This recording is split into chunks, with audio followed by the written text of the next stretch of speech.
Assalamualaikum warahmatullahi wabarakatuh. Salam sejahtera untuk kita semua. Pada kesempatan kali ini, kami dari Program Studi Pendidikan Bahasa dan Sastra Indonesia kelas E dengan anggota 5 orang, yaitu 1. Winarni Widyastuti, kedua, Feni Yunita, 3. Febriana Galuh Rismawati, keempat, Adela Litani Kusumawardani, dan yang terakhir yaitu Zahratul Hairunisa. Di sini kami menampilkan dan menyampaikan ilmu yang bermanfaat tentunya seputar pelajaran bahasa Indonesia, yakni belajar mendeskripsikan. Selamat menonton. Assalamualaikum warahmatullahi wabarakatuh. Selamat pagi anak-anak. Hari ini kita belajar bahasa Indonesia ya, sesuai dengan kisi-kisi kita kelas 7 semester 1, yakni belajar mendeskripsikan atau yang lebih dikenalnya dengan mempelajari suatu teks deskripsi. Terdapat dalam kompetensi indikator dan kompetensi dasar 3.1 dan 4.1. Pada 3.1 mengidentifikasi informasi dalam teks deskripsi tentang objek sekolah, tempat wisata, tempat bersejarah dan atau suasana pentas seni daerah yang dibaca dan didengar. Pada 4.1 menjelaskan isi teks deskripsi objek tempat wisata, tempat bersejarah, pentas seni daerah, kain tradisional, dan lain-lain yang didengar dan dibaca secara lisan, tertulis, dan visual.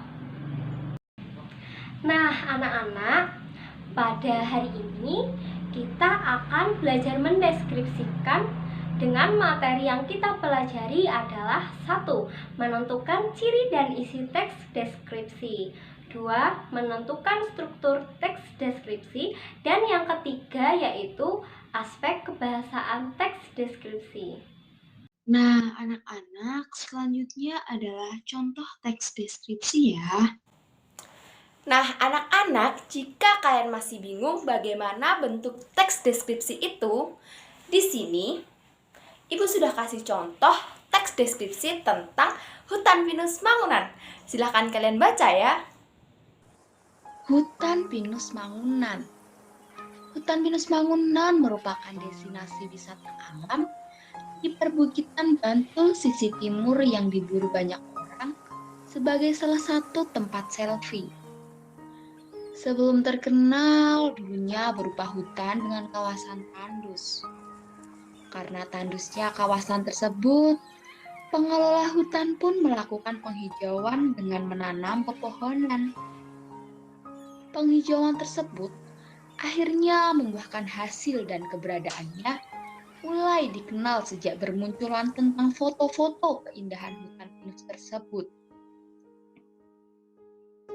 Wisata hutan pinus Mangunan Bantul saat ini dikelola masyarakat sekitar atas izin RPH Mangunan selaku pemilik lahan hutan. Luas hutan ini mencapai 500 hektar dan disertai pohon pinus yang tumbuh dengan rapi, membuat pengunjung tertarik untuk mengunjunginya, dan perlahan-lahan dibuka menjadi kawasan wisata oleh masyarakat sekitar. Fasilitas pendukung wisata di hutan pinus Mangunan terbilang cukup, walaupun belum lengkap. Saat ini telah tersedia kamar mandi umum, warung, dan area parkir. Selain itu, di dalam kawasan hutan pinus telah dilengkapi dengan bangku duduk, ayunan, jungkat-jungkit, hingga gazebo. Kondisinya cukup terawat dengan baik dan aman untuk digunakan. Pengunjung dipersilakan berkeliling kawasan wisata hutan pinus Mangunan dengan berjalan kaki melewati sebuah gerbang yang terdapat pagar pembatas keliling. Pagar pembatas tersebut sengaja dibuat agar kendaraan pengunjung, khususnya sepeda motor, tidak dibawa masuk ke dalam area hutan pinus. Pengunjung bebas melakukan kegiatan di sekitar hutan pinus, tapi tetap memperhatikan batas-batas norma kesopanan. Pengunjung diharapkan menjaga kebersihan kawasan hutan pinus. Selain itu, larangan merokok dan bermain api diberlakukan karena berbahaya dan dapat menyebabkan kebakaran. Baik anak-anak, sekarang Ibu akan menjelaskan tentang ciri-ciri dari teks deskripsi. Nah, ciri-ciri yang pertama dari teks deskripsi yaitu memiliki tujuan. Tujuan teks deskripsi yaitu menggambarkan suatu objek, perasaan, suasana, secara rinci dan juga konkret, sehingga pembaca seakan-akan bisa mengalami dan juga melihat apa yang sudah dideskripsikan. Nah, teks deskripsi di atas itu memiliki tujuan, yaitu menggambarkan tentang keindahan dari destinasi wisata alam hutan pinus Mangunan. Baik anak-anak, Ibu akan menjelaskan tentang ciri teks deskripsi yang kedua, yaitu memiliki objek. Objek yang digambarkan atau yang dibicarakan dalam teks deskripsi itu bersifat khusus dan berbeda dengan objek yang lainnya. Objek ini juga bersifat pendapat personal. Bisa dilihat dari judul teks deskripsi itu sudah menggambarkan bahwa teks deskripsi A membahas tentang konteks A, teks deskripsi B membahas tentang konteks B. Nah, terkait teks deskripsi tadi itu membicarakan tentang hal khusus konteks tertentu yaitu hutan pinus Mangunan. Seperti itu anak-anak. Jadi ada konteks tertentu, ada objek tertentu yang berbeda dengan yang lainnya. Seperti itu. Selanjutnya adalah ciri-ciri teks deskripsi yang ketiga. Nah, teks deskripsi memiliki isi teks. Isi teks dari teks deskripsi itu dibagi menjadi dua bagian. Yang pertama adalah rincian. Nah, rincian dari teks deskripsi hutan pinus Mangunan terdapat pada paragraf pertama dan paragraf kedua. Sedangkan bagian selanjutnya yaitu perasaan terhadap objek terdapat pada paragraf yang ketiga. Nah, anak-anak, dalam isi teks deskripsi itu menggambarkan suatu hal secara konkret atau secara nyata, dan di dalam isi teks deskripsi itu terdapat kata khusus. Nah, untuk teks deskripsi hutan pinus Mangunan, kata khususnya adalah deretan hutan pinus, karena memang menggambarkan tentang hutan pinus Mangunan. Seperti itu anak-anak. Nah, anak-anak, selanjutnya Ibu akan menjelaskan tentang struktur teks deskripsi. Apa saja sih yang termasuk struktur teks deskripsi itu? Yang pertama yaitu identifikasi atau pernyataan umum. Identifikasi merupakan penentu identitas seseorang, benda, atau yang lainnya sebagai objek yang dideskripsikan. Identifikasi dapat berisi nama objek yang dideskripsikan, lokasi, sejarah lahirnya, makna nama, dan pernyataan umum tentang suatu objek. Nah, pada contoh teks deskripsi yang berjudul Hutan Pinus Mangunan, struktur yang merupakan identifikasi atau pernyataan umum terdapat pada paragraf nomor 1. Anak-anak bisa lihat sendiri ya ini. Struktur teks deskripsi yang kedua yaitu deskripsi bagian. Bagian ini berisi perincian bagian objek tetapi diperinci berdasarkan tanggapan subjektif penulis. Perincian dapat berisi apa yang dilihat, seperti bagian-bagiannya, komposisi warna, seperti apa objek yang dilihat menurut kesan penulis. Perincian juga dapat berisi perincian apa yang didengar, mendengarkan suara apa saja, seperti apa suara-suara itu, atau penulis membandingkan dengan apa. Perincian juga dapat berisi apa yang dapat dirasakan penulis dengan mengamati suatu objek. Nah, struktur yang merupakan deskripsi bagian pada teks deskripsi yang berjudul Hutan Pinus Mangunan terdapat pada paragraf nomor 2. Anak-anak bisa lihat sendiri ya. Selanjutnya anak-anak, struktur yang ketiga yaitu penutup atau kesan. Pada bagian ini merupakan bagian penutup teks deskripsi yang berisi simpulan atau kesan umum yang ditujukan terhadap objek yang dideskripsikan. Nah, Pada struktur simpulan ini yang terdapat pada teks deskripsi yang berjudul Hutan Pinus Mangunan terdapat pada paragraf nomor 3. Bisa dilihat sendiri ya anak-anak. Nah, selanjutnya di dalam suatu tes deskripsi ada yang namanya aspek kebahasaan. Apa saja sih yang termasuk ke dalam aspek kebahasaan itu? Mari kita simak sama-sama ya.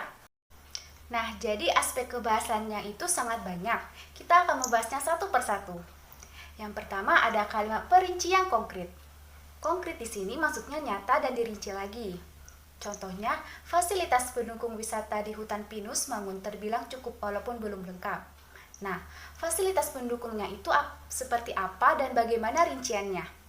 Kita bisa lihat di samping, rinciannya yaitu tersedia kamar mandi umum, warung, area parkir, dan di dalam kawasan hutan pinus telah dilengkapi dengan bangku duduk, ayunan, juga jungkit hingga gazebo. Ini merupakan kalimat perincian konkret dari hutan pinus Mangunan. Aspek kebahasaan yang kedua adalah kalimat yang menggunakan cerapan panca indera. Maksud dari kata-kata ini seolah kita dapat merasakan. Contoh seolah kita dapat merasakan ada kalimat, kawasan hutan pinus kondisinya cukup terawat dengan baik dan aman untuk digunakan. Jadi, kita langsung bisa ngebayangin nih, kondisi di sana itu cukup terawat dengan baik. Begitu ya. Lanjut ke aspek kebahasaan yang ketiga, yaitu menggunakan kata bersinonim. Nah, siapa di sini yang tahu arti kata bersinonim? Ya, jadi sinonim adalah kata-kata yang memiliki makna sama. Jadi, perlu digarisbawahi, sinonim adalah kata-kata yang memiliki makna yang sama. Yang sama adalah maknanya, bukan katanya. Jadi, kalian yang masih menyebutkan sinonim adalah persamaan kata, itu jelas salah ya. Contohnya, ada kata keindahan. Keindahan itu apa sih sinonimnya? Jelas, keelokan, kecantikan, kepermaian. Nah, ini persamaan dari kata keindahan yang memiliki makna yang sama, bukan katanya yang sama. Nah, lanjut ke aspek kebahasaan yang keempat, yaitu menggunakan kata depan. Kata depan itu yang mengawali kata lain agar memiliki makna tertentu. Contoh jenis kata depan itu ada banyak ya. Ibu hanya menerapkannya dua, yaitu di dan ke. Nah, kita bisa lihat di diikuti tempat. Contohnya di perbukitan. Di sebagai kata depan dan perbukitan sebagai tempat. Contoh lain dari kata depan yaitu ke. Ke diikuti tujuan. Contohnya ke dalam area hutan pinus. Ke sebagai kata depan dan dalam area hutan pinus sebagai tujuan. Seperti itu ya anak-anak. Lanjut ke aspek kebahasaan yang kelima, yaitu penggunaan kata khusus. Dalam bahasa Indonesia ada dua cakupan kata umum dan kata khusus. Kata umum memiliki istilah hipernim, kata khusus memiliki istilah hiponim. Kata umum memiliki cakupan yang lebih besar, seperti contohnya kata wisata. Wisata termasuk hipernim karena cakupannya yang luas.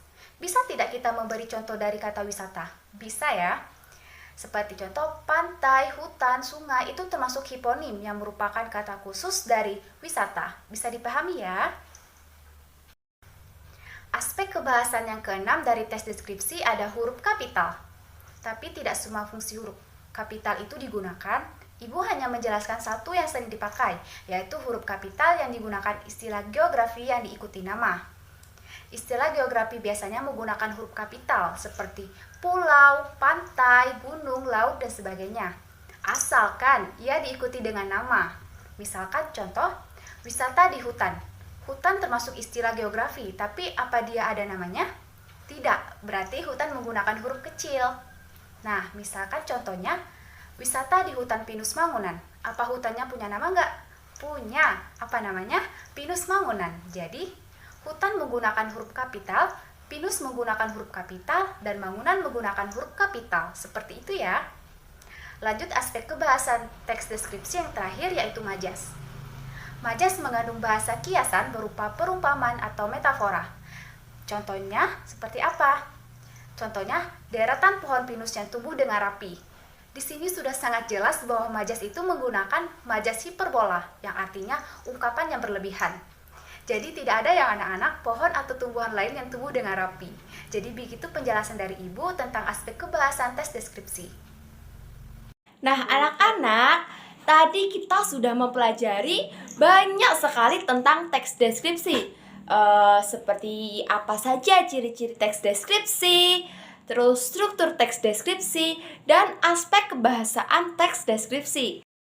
Di sini Ibu sudah kasih soal cukup 3 saja untuk menguji kepemahaman kalian. Jangan lupa dikerjakan dan jangan lupa dikumpulkan. Demikian materi yang kami sampaikan, semoga bermanfaat. Kurang lebihnya mohon maaf. Sekian, terima kasih. Wassalamualaikum warahmatullahi wabarakatuh.